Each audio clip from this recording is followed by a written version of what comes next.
السلام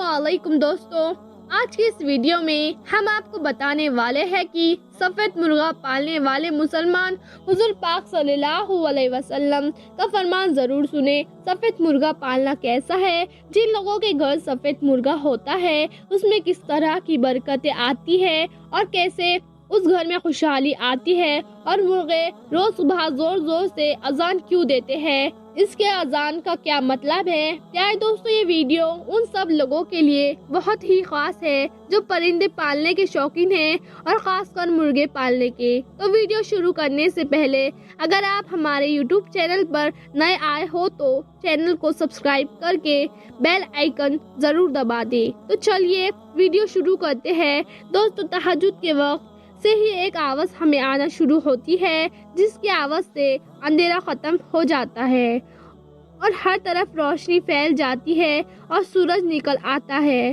اس آواز میں قدرت کا ایک راز چھپا ہے، اور یہ آواز ہے مرغے کی آواز، جسے انگلش میں روسٹر یا پھر کوک بھی کہتے ہیں۔ مرغا 4 مہینے میں بھی آواز نکالنا شروع کر دیتا ہے، جس سے ہم لوگ کہتے ہیں کہ مرغا بانگ دے رہا ہے یا اذان دے رہا ہے۔ اس کے اذان کے پیچھے کیا راز ہے؟ مرغا زور زور سے اذان کیوں دیتا ہے؟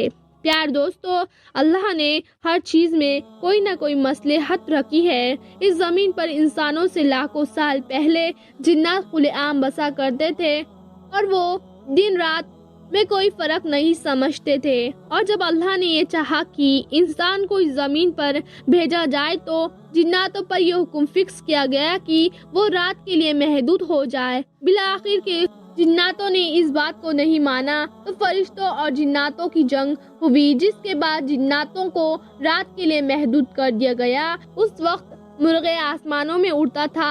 اللہ نے اس مرغے کو چنا اور اس کے اڑنے کی طاقت کو کم کر کے اس کی آواز کو اور بھی زیادہ بلند کر دیا تاکہ اس کی آواز دور دور تک جائے، اور اس کو یہ ذمہ داری دی کہ وہ زمین پر ہی رہے۔ جب رات اپنے پتا کو آ جائے تو دن قریب آنے لگے تو اپنی آواز سے یہ حکم پھر کر دیا گیا کہ جنات کا وقت ختم ہوا اور انسان کا شروع ہوا، اور اللہ نے مرغے کی آنکھوں میں قوت والا بھی رکھا ہے۔ یہ فرشتوں اور جناتوں کو دیکھ سکتا ہے۔ جب کسی جن کو دیکھتا ہے تو بلند آواز میں کہتا ہے کہ جاؤ یہاں سے، یہاں انسان بستے ہیں۔ دوست، ہمارے پیارے نبی حضور پاک صلی اللہ علیہ وسلم نے ارشاد فرمایا، جب تم مرغے کو بانگ دیتے ہوئے سنو، جب اس کی آواز سنو تو اللہ سے اس کو فضل مانگو، کیونکہ وہ فرشتوں کو دیکھتا ہے، اور جب گدھے یعنی ڈنکی کی آواز سنو تو شیطان مردود سے اللہ کی پناہ مانگو، کیونکہ گدھا شیطان کو دیکھتا ہے۔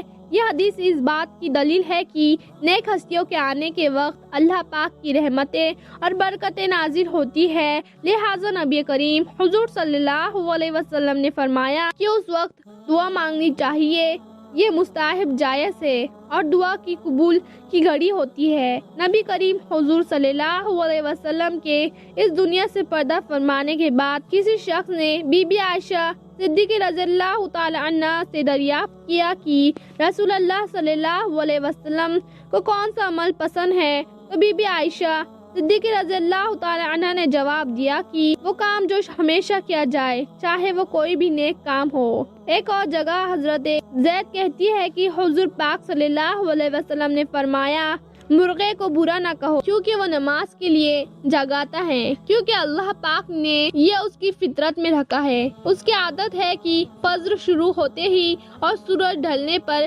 یعنی شام کو بھی وہ بانگ دیتا ہے، اذان دیتا ہے، آواز نکالتا ہے۔ اس سے یہ بات بھی پتہ چلتی ہے کہ جو لوگ کہتے ہیں کہ شام کے وقت مرغا اذان دینا منحوسیت ہے، تو ایسا کچھ بھی نہیں۔ اس وقت بھی آپ دعا مانگیں۔ عراقی نے اپنی کتاب سیرت میں لکھا ہے کہ حضور صلی اللہ علیہ وسلم کے یہاں ایک سفید مرغا تھا۔ حضرت عبداللہ بن عمر سے روایت ہے کہ آپ صلی اللہ علیہ وسلم نے ارشاد فرمایا، مرغا نماز کے لیے لوگوں کو جگاتا ہے، تو جس نے سفید مرغا پالا وہ 3 برائیوں سے محفوظ ہو جائے گا، ایک شیطان، دوسرا جادوگر